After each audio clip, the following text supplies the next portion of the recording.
चैतन्यं शाश्वतं शान्तं योगातीतं निरञ्जनं नादबिन्दुकलातीतं तस्मै श्रीगुरुवे नमः। ॐ सहनावतु सहनो भुनक्तु सह वीर्यं करवावहै तेजस्विनावधीतमस्तु मा विद्विषावहै। 2 मिनट में साफ सब की बोलेंगे। जय सतगुरु दीन दयाल हरे, जय सतगुरु दीन दयाल जिनने भव सागर पार करे, जिनने भव सागर पार करे। जब सुने ज्ञान के वचन भरे, जब सुने ज्ञान के वचन भरे। दुख देने वाले कष्ट करे, दुख देने वाले कष्ट करे। प्रेम से सच्चिदानंद भगवान की, संत समाज की, हर हर महादेव। अर्चनीय वंदनीय संत समाज। तो कल हमारी चर्चा चल रही थी ईशावास्य उपनिषद पर।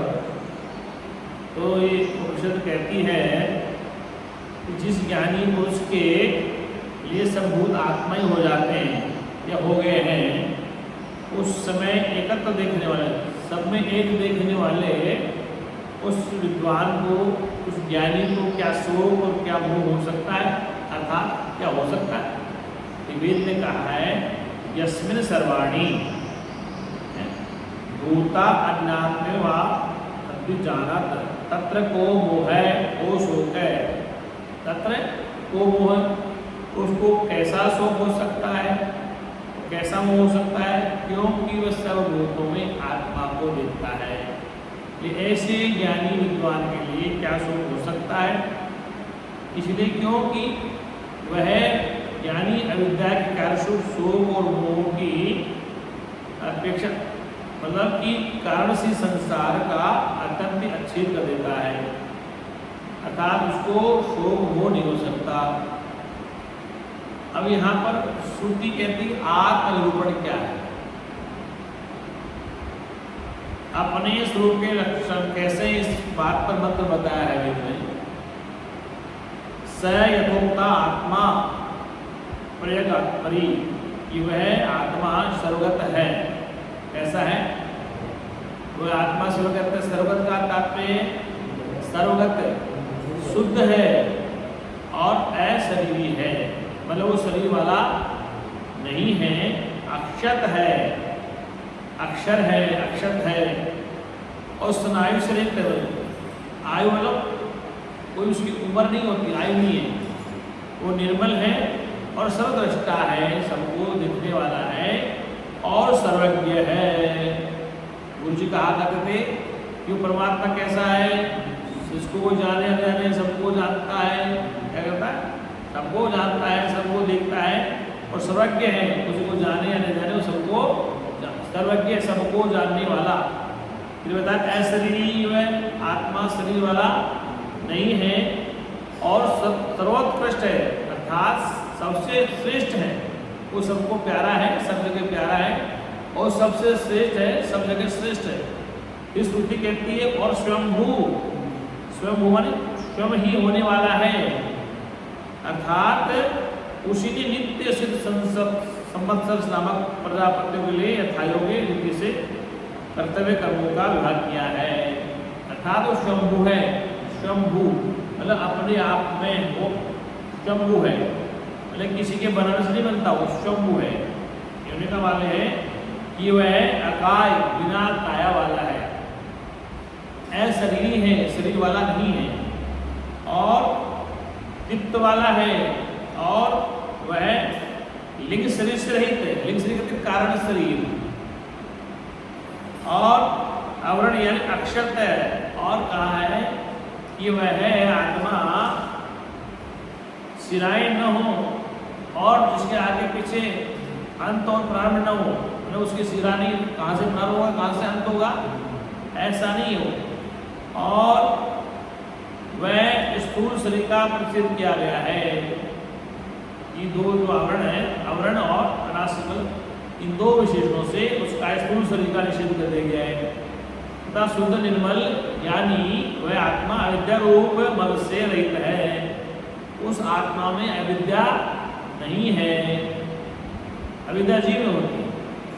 और कहा है कि वह अपाप विद्ध धर्म अधर्म पाप से रहित है। कैसा है वो आत्मा? अधर्म पाप और पुण्य से वह रहित है। और वो क्या है कि वह आत्मा ऐसा है कि उसे जिसको ऊपर और ऊपर वह स्वयं ही है, इसलिए स्वयं ऊपर नीचे बाएं दाएं वो आप ही है। क्या कहा है कि वह ऊपर बाएं दाएं और उसके अलावा कोई दूसरा दृष्टा नहीं है, उसके अलावा कोई दूसरा मनता नहीं है, इसलिए सर्वज्ञ ईश्वर है। ऊपर नीचे बाएं दाएं वो स्वयं है, इससे स्वयंभू कहा है। क्या कहा है? स्वयंभू। अब आगे मंत्र लेते हैं। कर्म उपासना कौन सा मंत्र है? आज ये 9वां मंत्र है। 8 मंत्र कल हो गए थे, इसलिए मैंने दोनों मंत्रों की व्याख्या बता दी है। अब आइए 9वां मंत्र क्या है। क्या है? कर्मनिष्ठा, कि जो कर्मनिष्ठ कर्मठ लोग कर्म करते ही जीवित रहना चाहते हैं, उसे कहा जाता है। जो व्यक्ति कर्म करके ही जीवित रहना चाहते हैं, यहाँ पर कहा गया है अंधम तमय प्रविशन्ति ये अविद्यामुपासते ततो भूय इव ते तमो ये विद्यामुपगता। जो अविद्या कर्म की उपासना करते हैं, अज्ञान से कर्म करते हैं, वे अविद्या को घोर अंधकार में प्रवेश करते हैं। वो अविद्या में ही रहते हैं, अंधकार में रहते हैं। और जो विद्या उपासना में ही रहते हैं, ज्ञान में रहते हैं, वे मानो उससे भी अधिक अंधकार में प्रवेश करते हैं। उदाहरण के लिए ज्ञानी कहता हम तो करते नहीं कुछ, न पूजा करें न पाठ करें, तो ये सबसे बड़ा अंधकार है। और अज्ञानी कहता मैं सब कर्म ही करता हूँ, ये दोनों अज्ञान है। यहाँ कहा गया है कि ये कैसे ज्ञात होता है कि विधि कर्मनिष्ठों के लिए है, ये सबके लिए नहीं। तो सिद्धांत में कहा गया है श्रुति में कि सुनो निष्काम पुरुष के लिए यस्मिन् सर्वाणी, जो जिसके लिए सब कुछ भूत प्राणी एक आत्मा ही हो गया है। यस्मिन् सर्वाणी भूता अन्नात्मा, आत्मा भूत विलाता है। तत्र को मोह कैसोगे, इस मंत्र से सिद्ध होता है उस ज्ञानियों को न मोह होता है न शोक होता है। इस मंत्र से साध्य और साधक ने भेद का निराकरण करते हैं। आत्मा के एकत्व का ज्ञान प्रतिपादन किया है, कि आत्मा का ज्ञान प्रतिपादन किया है। इससे कोई भी विचारवान किसी भी कर्म या अन्य किसी ज्ञान के साथ मिलाना नहीं चाहेगा। कहने का तात्पर्य है उसे कोई भी विचारवान किसी भी कर्म या अन्य ज्ञान के साथ मिलाना नहीं चाहेगा। यहाँ दो समुच्चय की इच्छा से ही अविद्वान आदि की निंदा की है। अतः न्याय और शास्त्र के अनुसार जिसका जिसके साथ समुच्चय हो सकता है वही यहाँ कहा गया है। सो कर्म के संबंधी रूप से यहाँ कहा है कि देवता का देवता संबंधी ज्ञान का ही उल्लेख हुआ है, परमात्मा ज्ञान का नहीं। तो कहने का तात्पर्य वेद ये कहना चाह रहे हैं कि देखो भाई, कर्म विद्या आत्मज्ञान की विरोधी है। कर्म है वो आत्मज्ञान की विरोधी है, और इसलिए उन्हें अविद्या कहा गया है। तथा अंधकार से भी कहीं अधिक अंधकार में प्रवेश करते हैं कौन? वो अंधे से अंधे कौन है? जो कर्म करना छोड़कर के लिए विद्या यानी देवता ज्ञान में ही रत है, अनुरत है। कर्म को छोड़ दिया, वो केवल ज्ञान में रत है। विद्या और कर्म के अमांतर फल भेद को इसके समुच्चय का कारण बतलाते हैं। नहीं तो एक दूसरे के समीप हुए फलयुक्त और फलहीन परस्पर अंग और अंगी हो जाएंगे। अर्थात फलयुक्त तो अंगी मुख्य हो जाएगा प्रतफल अंगकोण हो जाएगा। इसका अभिप्राय क्या हुआ? यहाँ पर वेद ने कर्म और ज्ञान का समुच्चय बताया है कि कोई कर्म करने वाला ऐसा होता है कि केवल कर्म करने से ही मुक्ति होगी, कर्म से होगी, लेकिन यहाँ कर्म से नहीं बताएगी। कोई कहता है केवल ज्ञान करने से हो जाएगी, कर्म न करें, ये भी संभव नहीं है। इसलिए गुरुदेव कहा करते थे कि ऐसा कोई प्राणी नहीं जो एक क्षण एक पल के लिए बिना कर्म के रह सके। क्या? कर्म के रह सके। इसलिए यहाँ दूसरा है कर्म और उपासना के समुच्चय का फल। कर्म और उपासना का दोनों का समुच्चय का फल क्या है? वेद ने कहा है विद्या से और ही फल बतलाया गया है तथा अविद्या कर्म से और ही फल बतलाया। ऐसा हमने बुद्धिमान पुरुषों सुना है जिन्होंने हमारे प्रति उसकी व्यवस्था की है कि विद्या से फल अलग है और अविद्या से फल अलग बनता है। यहाँ बताया विद्या देवलोक है, विद्या ददातो रहती की श्रुते। विद्या से देवलोक प्राप्त होते हैं। क्या होते हैं? देवलोक। विद्या से उस पर आरूढ़ होते हैं। ऐसी श्रुति के अनुसार वेद देवता लोग कहते हैं कि विद्या से और ही फल मिलता है तथा कर्म से पितृलोक मिलता है। कर्म से क्या मिलता है? पितृलोक है। इस श्रुति के अनुसार अविद्या यानी कर्म से और फल ही बनता है, ऐसा उनका कथन है। तो यहाँ ये समझना है, ऐसे हमें धीर अर्थात बुद्धिमानों को वचन सुने जिन आचार्यों ने हमसे कुछ कर्म तथा ज्ञान का व्याख्यान किया है अर्थात उसकी व्याख्या की। ये तात्पर्य है कि ये उनका परंपरागत आगम है। यह कहा कि इतमेव सुबंतो वयम धीराणाम धीमाताम वचनम। यह आचार्य की परंपरा है कि भाई ये हमें परंपरा से प्राप्त हुआ है। अब यहाँ पर श्लोक नंबर 11 कितने हो गए? 11 नंबर। देखो ये शास्त्रीय भाषा है, वेद भाषा है, इसको इसी तरह से बताना पड़ेगा। बाकी हम सर्ववासी में आपको फिर बताएंगे। कहा है कि विद्याम च अविद्याम, विद्याम च अविद्याम च यास्त अद्वैतोभय सह अविद्याया मृत्युम पितृवा। विद्या अमृत मसुते। जो विद्या अविद्या इन दोनों की एक साथ जानता है, विद्या को और अविद्या दोनों को एक साथ जानता है, वह अविद्या से मृत्यु को पार करके विद्या से अमृत प्राप्त कर लेता है। क्या है? विद्याम च अविद्याम, विद्या और अविद्या को मतलब विद्या अज्ञान और ज्ञान दोनों को एक साथ जानता है। वह अविद्या से मृत्यु को पार करके, अविद्या समाप्त हो जाती तो मृत्यु को पार करके अमरत्व प्राप्त कर लेता है। अविद्या मृत्युम पितुरा है, विद्या अमृत मस्ते कि वह विद्या से अपने आप को पवित्र कर लेता है। अर्थात वह क्या करता है कि अमर हो जाता है। यहाँ पर यह कहा गया है कि विद्या और अविद्या दोनों को एक साथ जानता है। तो अविद्या के कर्म से मृत्यु को प्राप्त लेता था, ज्ञानी के संसार में अमरत्व को प्राप्त कर लेता है। अब यहाँ कहा गया है कि व्यक्त और अव्यक्त उपासना का समुच्चय। व्यक्त माने जो दिख रहा है साकार, अव्यक्त माने जो दिखता नहीं है निराकार, इन दोनों का समुच्चय। अब व्यक्त और अव्यक्त उपासना का समुच्चय करने की इच्छा से प्रत्येक की निंदा की जाती है।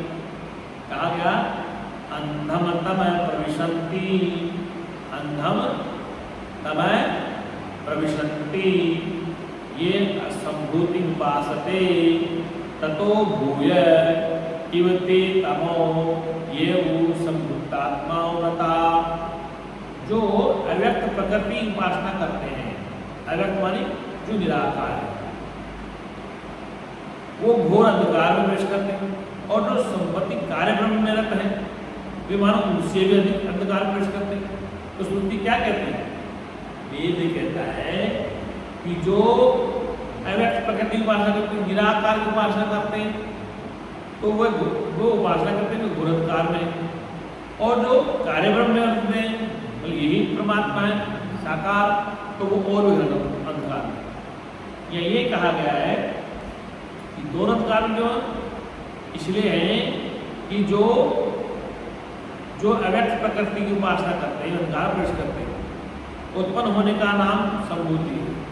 वह जिस कार्य का धर्म है वो संभूति कहते हैं।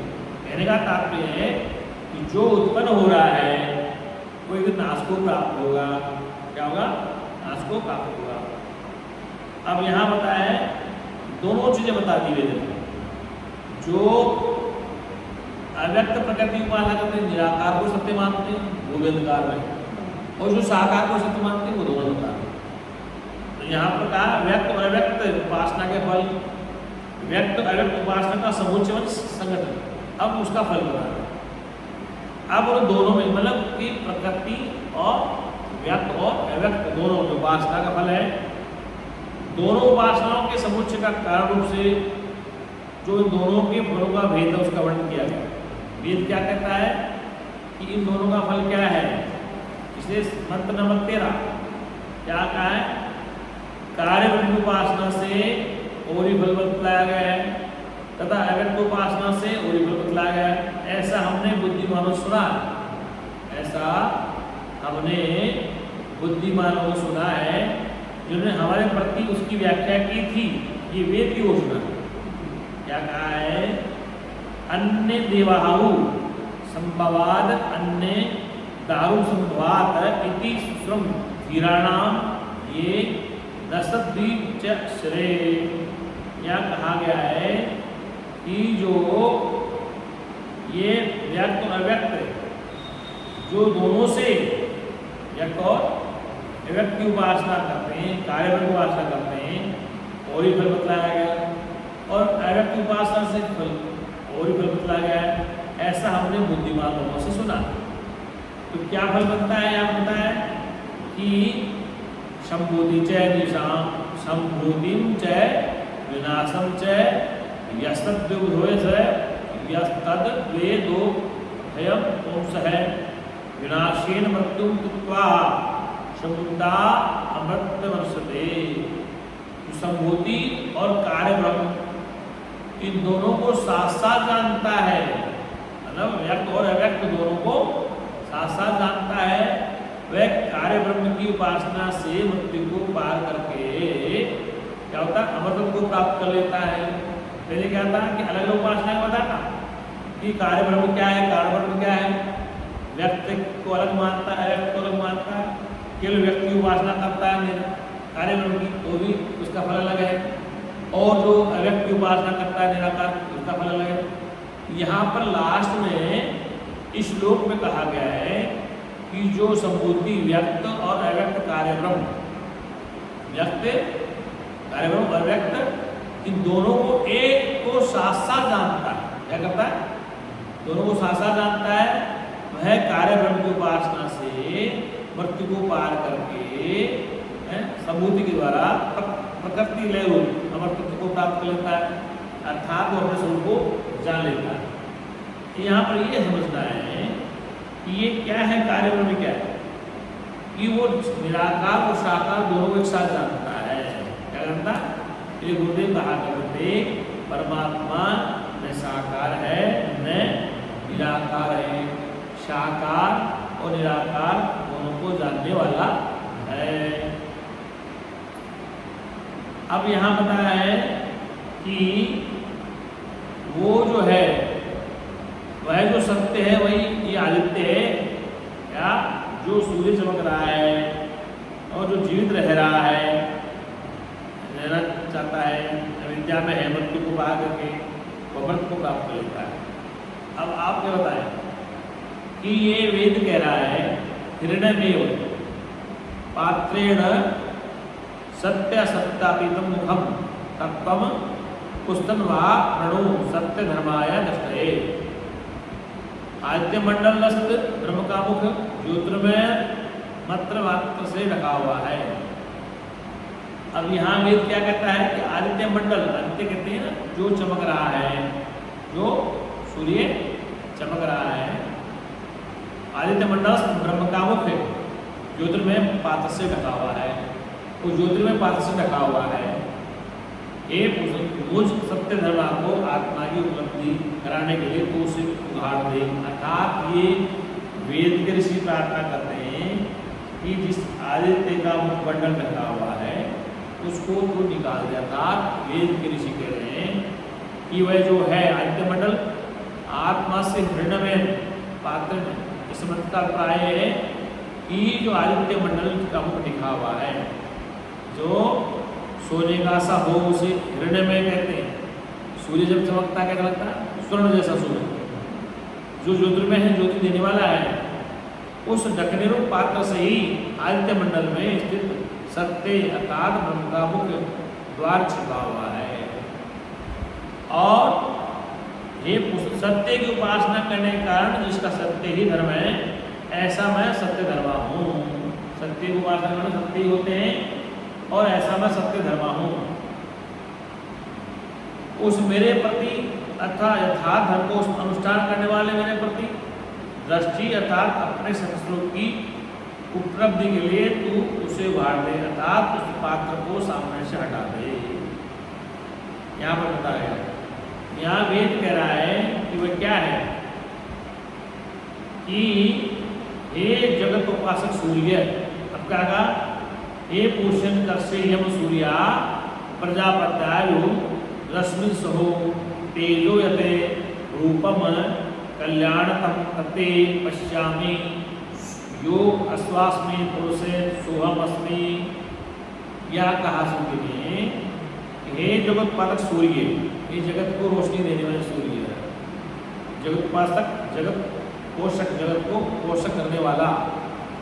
एक हे एकाकी गमन करने वाले, हे यम संसार का नियमन करने वाले, हे सूर्य प्राण और रस का शोषण करने वाले।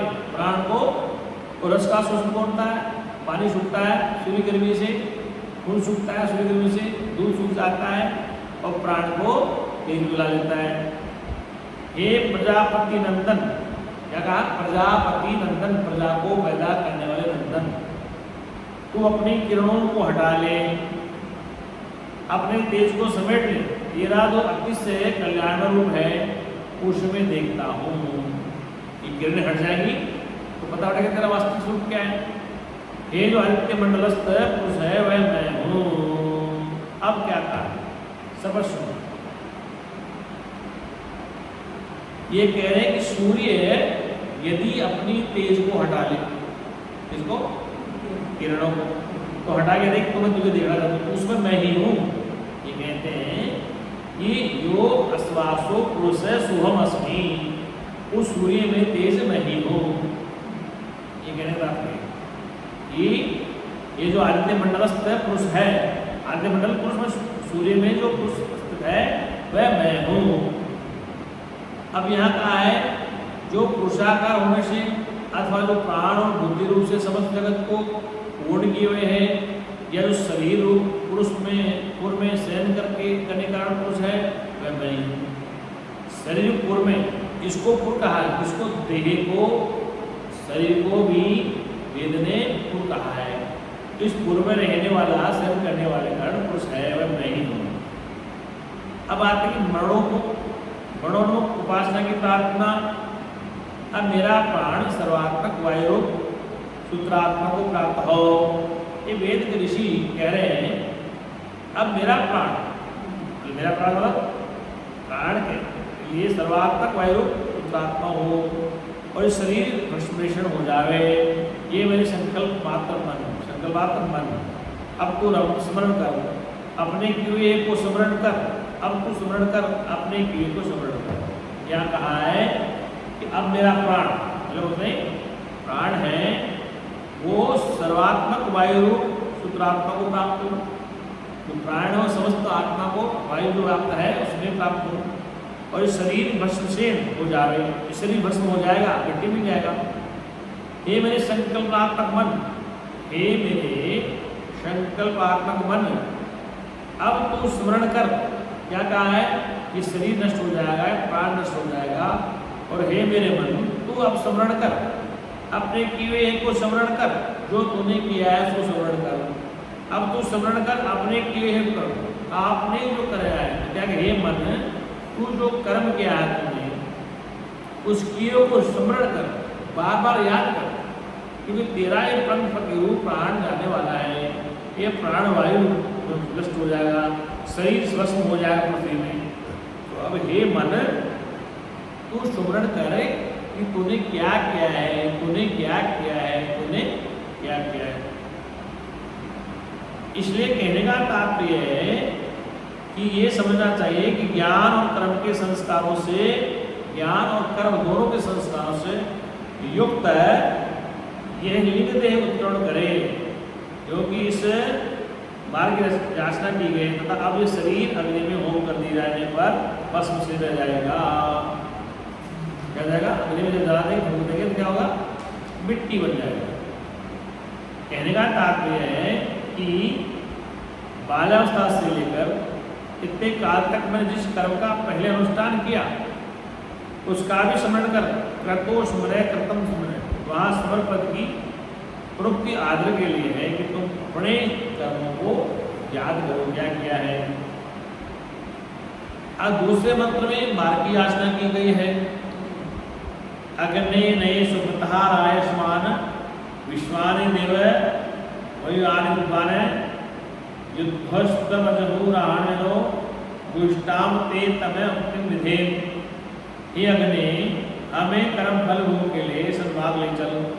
अब अग्नि के लिए कहा गया, इसे कहा गया है अग्नि के लिए।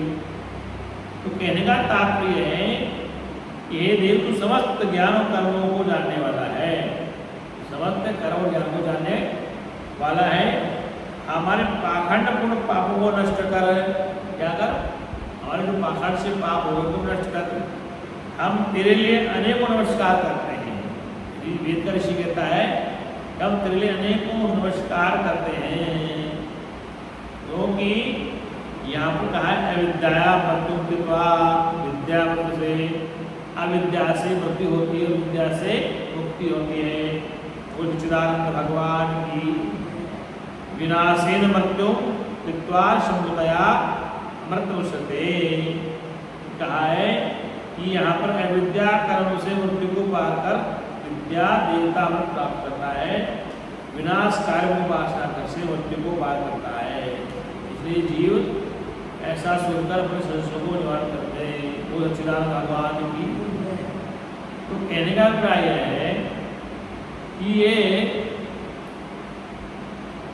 जो उपनिषदों का जो अर्थ है, क्योंकि उपनिषद को पढ़ते समय, पढ़ा समय शास्त्र का साथ लेना पड़ता है, क्योंकि इनके शब्दों को सरल भाषा में विद्वता से विद्वानों परिभाषित करते हैं। लेकिन ये वेद की भाषा ऐसी है जो आगे आगे बताते जाएंगे, हर उपनिषद का इसमें सारा लिया जाएगा। भगवान शंकराचार्य का भाष्य के अलग अलग शास्त्रों में अलग अलग सूत्रों को प्रमाण दिया है, जिसे कहा नए दुर्मते नृत्य विसूची अविद्या च विद्या, कठोर इसका दे दिया। क्योंकि श्रुति कहती है जिनकी गति भिन्न है वे विद्या और कर्म सर्वथा विरुद्ध है। तो अनेक सिद्धांतों से इसको समझाया गया है वो सच्चिदानंद भगवान की। तो ये आज ये ईशावास्योपनिषद के कितने मंत्र हैं, और शायद आज ये इसका मंत्र था 18 मंत्र है। आज ईशावास्योपनिषद शायद पूर्ण हो गई है, और इसमें कहा गया है, पूर्णता के लिए मंत्र आया है ओम पूर्णमदः पूर्णमिदं पूर्णात् पूर्णमुदच्यते पूर्णस्य पूर्णमादाय पूर्णमेवावशिष्यते। ओम शांति शांति शांति। अब आज आपको इस ईशावास्योपनिषद का 18 जो श्लोक है, कितने श्लोक हैं? 18 श्लोक के इनका सार होता है। सब ध्यान से। पहला श्लोक क्या था? ईशावास्य विदम ओम सर्व जगत्याम जगत तेन तक्तेन भोजिता भागहृदय कश्चित् सुधनम। ये श्रुति कहते हैं कि ईश्वर यात्र तत्व सर्वत्र व्याप्त होने के नाते आपके पास भी है, जग संसार है, ऐसा ईश्वर के द्वारा उत्पन्न है, ईश्वर से आच्छादित है। इसलिए कोई भी संसार वस्तु परमानेंट रहने वाली नहीं है। इसका अभिप्राय ये हुआ कि वस्तु पदार्थ आपके लिए है, ये आपके नहीं हो सकते। इसे संसार के वस्तु पदार्थ को इस त्याग की भावना से होगी कि वस्तु पदार्थ मेरे लिए है लेकिन मेरे नहीं हो सकते। गुरुदेव कहा करते थे इस बात को, मेरे लिए है मेरे नहीं हो सकते। पिता मेरे लिए है, माता मेरे लिए है, पुत्र मेरे लिए है, पुत्री मेरे लिए है, पति मेरे लिए है, पत्नी मेरे लिए है, लेकिन ये मेरे साथ नहीं रह सकते क्योंकि संसार में आने के बाद ही मुझे मिले हैं। ये इन सबका संग छूट जाएगा। इनके श्रुति ये कहती है कि भाई ये निश्चित है जो मिला है वो छूटेगा, वेद की घोषणा। लेकिन ये जो साथ मिले हुए हैं इनके साथ कैसे जीवन जीना है, इनके साथ एक ही रास्ता बताया, तेन तकते भूमिका त्याग पूर्वक कि पुत्र मेरे लिए है लेकिन मेरा नहीं हो सकता मैं पहले चले जाऊं संसार छोड़ के, क्या पुत्र चला जाए। पत्नी मेरे लिए है, मेरी नहीं हो सकता है पत्नी पहले विदा हो जाए संसार से या पति चले जाए। मकान मेरे लिए, मकान मेरा नहीं हो सकता, मकान बनाते बनाते तुम शरीर छोड़ जाओ तो मकान रह जाए, या मकान बाढ़ में जाए तुम रह जाओ। तो ये जो है मंत्र ये कह रहा है ये वस्तु पदार्थ मेरे लिए है लेकिन मेरे नहीं हो सकते। संगरत क्या काम है, नींद क्यों आ रही है, नींद आ रही है।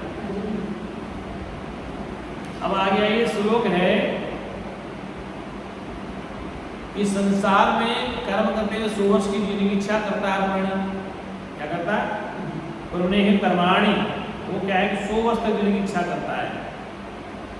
एवं त्वयि नान्यथो अस्ति न कर्म कृते, इस प्रकार वर्षत्व का अभिमान रखने के लिए तेरे लिए इसके सिवा कोई मार्ग नहीं है जिससे तू अशुभ कर्म का लेप न हो। कि 100 वर्ष तक तू जीना चाहता है, तेरी इच्छा है तो कर्म ऐसे करो जिससे तू लिपायमान न हो, कर्म का लेप न हो, कर्म के बंधन में न लिप्त हो। अतः है तो होश हवास में जीने की इच्छा कर। अगला मंत्र बताया था, सारे मंत्र बता रहा हूँ, सारे मंत्र। असुरिया नाम ते लोका अंधेन तमसावता ताम ओवस्ते प्रत्याभिगच्छन्ति ये के चात्मनोन्नना। वे असुर संबंधी लोग आत्मा के अज्ञान से आच्छादित हैं।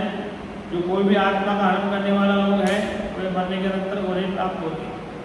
मतलब जो अज्ञानी है, जो असुर लोग हैं, राक्षस हैं, जो आत्मा का दर्शन अज्ञान से आच्छादित कर रखा है अर्थात अपने स्वरूप को नहीं जानते हैं, वो संसार में नरगामी होते हैं। क्योंकि यहाँ पर सूरदास कहते हैं कि हीरा गंवाए दो कचरे में, तूने हीरा गंवाए दो कचरे में। कचरा नाम स्थूल अज्ञानता का है, हीरा नाम आत्मा का है। तो यहाँ पर वेद इसी बात को कहता है कि तू जिन कर्मों को भोगता शरीर में आया है और ये सब आच्छादित अज्ञानता से इस शरीर को छोड़कर अपने कर्म और ज्ञान के अनुसार ब्रह्मा से स्थान पर सभी ही योनियों में जाते हैं, अर्थात बार बार जन्मते हैं, बार बार मरते हैं। इसलिए अज्ञानी जीवों की दृष्टि में नित्य विद्यमान आत्मा का कार्य यानी फल मरे हुए के समान विरोध हो जाता है, अर्थात वो जानते नहीं है, वो जन्म को प्राप्त होते रहते हैं। कहने का तात्पर्य है कि जो जीव अपने स्वरूप को नहीं जानता वह अज्ञानता में मरता रहता है। अगला श्लोक बताया कि वह आत्मा तत्व अपने स्वरूप से विचलित होने वाला, उसकी विशेषता बताई। वह है आत्मा तत्व अपने स्वरूप से विचलित न होने वाला, एक तथा मन से भी तीव्र गति वाला है। इसे इंद्रिया प्राप्त नहीं कर सकती क्योंकि उन सब से पहले आगे हुआ है। विद्यमान अवस्थिर होने से भी गतिशील को गतिमान करता है, उसे रहते भी वह उसकी सत्ता में ही वायु समस्त प्राणियों के वर्ग ब्रह्म का भाग है। कहने वाला है कि वो आत्मा कैसा है, जो चलने वाला न हो उसे, जो चलता नहीं है और न चलते भी सबको चलता है। और कहा है कि वह विशुद्ध नहीं होता, मन से भी गति वाला है, मन से नहीं जानता, मन को जानता है। जैसे ब्रह्मा ने भजन कहा ना, बिना पैर वो सब जगह डोले, बिना हाथ वो सब भूमंडल डोले, ऐसा नहीं, ऐसा जो अकेले में मायापुर खेला जाए, मायापुर में मेले में। इसलिए वह जो आत्मा है वो बिना चलने वाला अचल है, अक्रिय है, अखंड है। इसलिए कि वह आत्मा का विषय मन का विषय नहीं है, मन जिसे जानता है। जो समस्त प्राणों का पोषक क्रियारूप है और जिसके अधीन सारे शरीर इंद्रियां हैं, जिसमें सब ओत प्रोत है, जो सूत्र के तत्व निखिल जगत का विधाता है, क्या उस सब में अधिष्ठान है।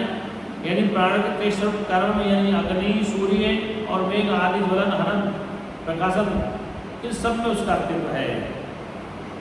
अगला श्लोक बताया था, जो आत्मा चलता है और नहीं भी चलता है, आत्मा चलता और नहीं चलता है, वह दूर है और समीप है, वह सबके अंतर्गत और वही सबके बाहर भी है।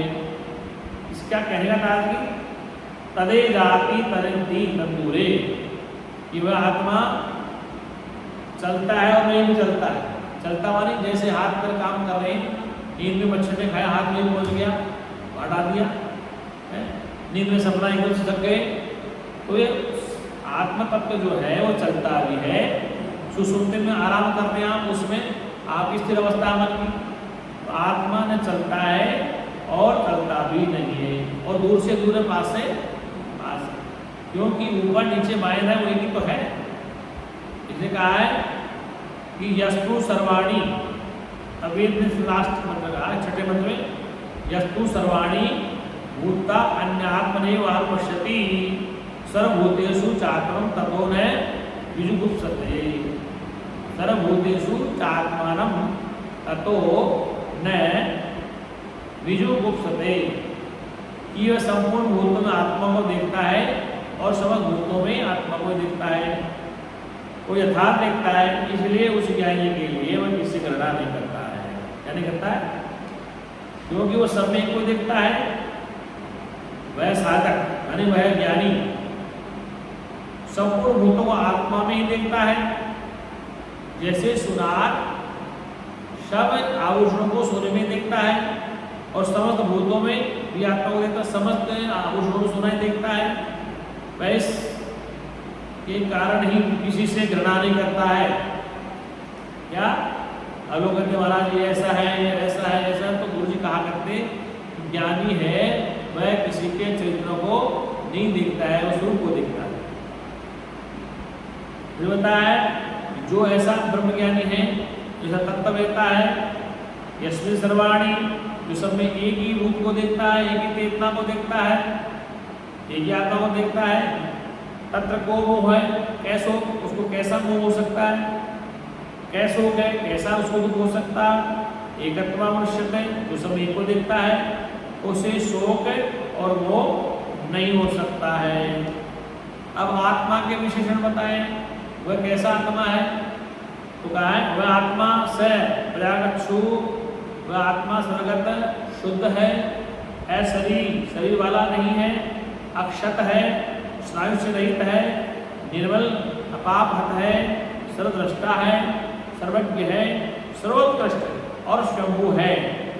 उससे नित्य सिद्ध संवत्सर नामक प्रजापतियों के लिए यथायोग्य रीति से कर्तव्य कर्मों को विभाग किया गया है। अतः वही सबका विभाग करने वाला है।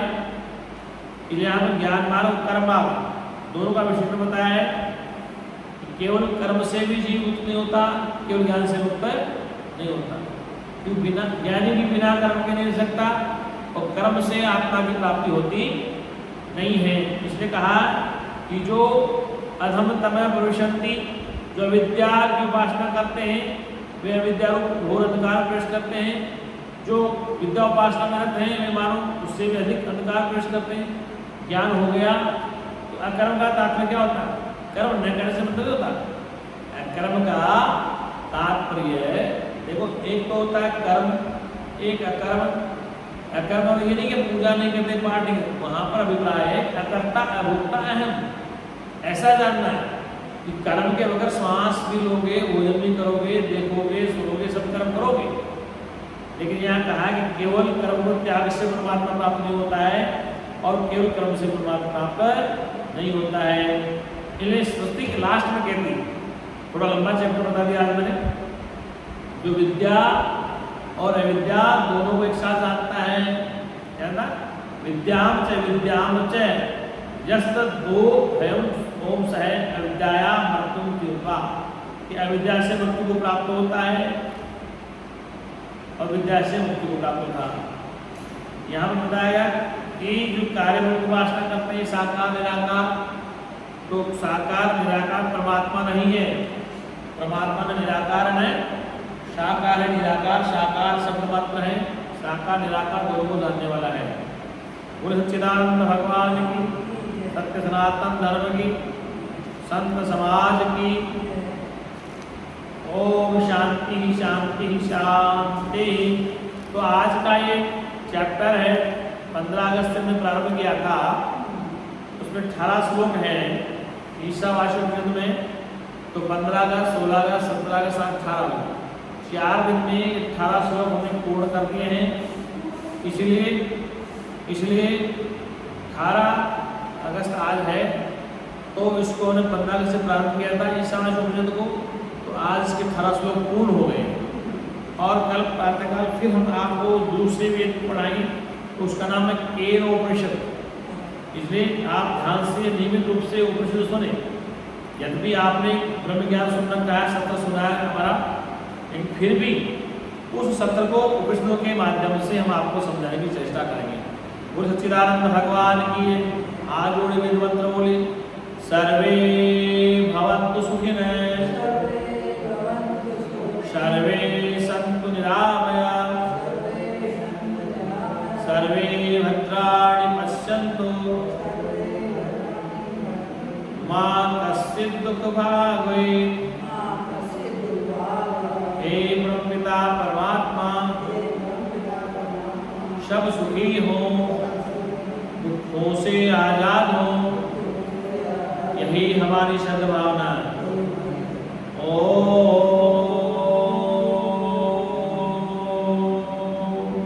शांति शांति शांति।